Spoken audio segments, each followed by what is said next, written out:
Sekarang kita mulai dengan Gunung Padang. Baik, Gunung Padang itu letaknya dekat dengan satu jalur fault zone, earthquake fault zone, Cimandiri Fault. Jadi persis di situ di pinggirnya. Jadi kalau secara geologi, Gunung Padang itu ada di dalam satu tertiary volcanic arc bed. Jadi magma pegunungan tua zaman tersier. Jadi sudah puluhan juta tahun yang lalu mati. Kalau yang aktifnya ada di utaranya, yaitu di kawasan Gede Pangrango ini. Secara morfologi, waktu kita pertama lihat Gunung Padang ini sangat menarik, karena dari morfologi, kebetulan saya punya data IFSAR, grid 5 meter spacing dari digital topografi, yang memperlihatkan bahwa morfologi Gunung Padang ini kelihatannya jauh lebih muda dari yang sekitarnya. Jadi waktu kita lihat pertama, ini kok seperti morfologi kuarter, tapi ada di tersier. Jadi satu hal yang sangat eye-catching ya, itulah yang salah satu sebabnya kenapa saya tertarik untuk meneliti ini begitu. Dan perlu juga diketahui bahwa Gunung Padang itu bukan satu-satunya megalitik di kawasan ini, tapi sebetulnya banyak begitu. Jadi kita menyangka kawasan ini dulunya satu vast megalithic region yang besar, yang saya pikir masih banyak perlu dieksplorasi lebih lanjut. Ini adalah foto dari helikopter dari Gunung Padang. Jadi kalau dari lapangan parkir kita datang ke sana, tingginya ke atas itu sekitar 100 meter. Ini kita melihat ke arah selatan. We looking south. So this is looking north dari belakang, dari helikopter juga. Jadi kita sebut ini sebagai teras 5, 4, 3, 2, yang satu yang tadi, yang paling utara. Ini di teras 1, ini sepertinya dulunya adalah seperti altar Maya begitu, tapi sudah hancur gitu. Dan memang benar sepertinya konstruksi dari lapisan 1, jadi Gunung Padang ini berlapis-lapis. Lapisan 1 yang paling muda, yang umurnya 3000-an atau lebih muda lagi, bisa dimodifikasi berkali-kali, itu memang cukup sederhana begitu ya, ditancap-tancapkan begitu. Tapi ketika kita mulai survei georadar tahun 2011, kita lihat ternyata terasering batunya tidak hanya di atas, tapi sampai terus ke bawah. Jadi walaupun konstruksinya cukup sederhana, tapi besar juga. Kalau besar ya tidak sederhana juga jadinya, cukup maju.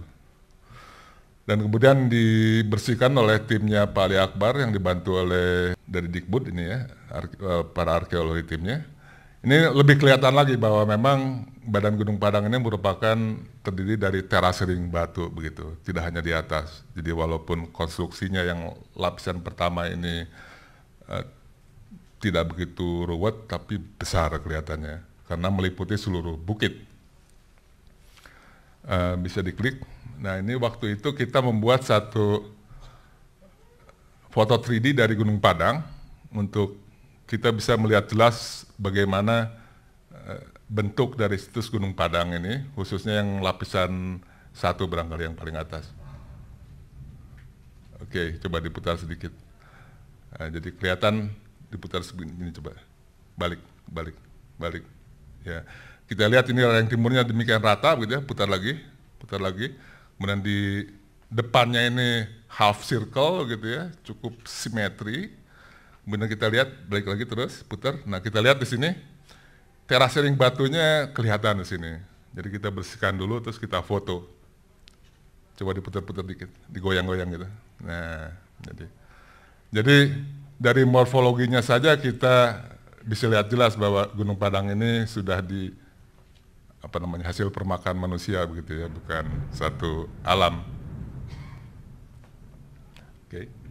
Ya, jadi itu foto 3D dari Gunung Padang. Dan satu hal lagi, kalau kita ingin mengerti Gunung Padang, tentunya kita harus mengerti kolumnar join yang alamnya itu seperti apa. Jadi kalau kita ingin bilang kolumnar join Gunung Padang itu artificial atau natural, ya kita harus mengerti yang naturalnya itu seperti apa. Jadi yang natural itu pada intinya dia sangat ketat, kolom-kolomnya itu tidak ada jeda ya, tidak ada matriks di antaranya. Kemudian yang paling kentara, dia selalu tegak lurus dengan arah lapisan. Jadi kalau lapisan demikian, dia akan selalu tegak lurus demikian.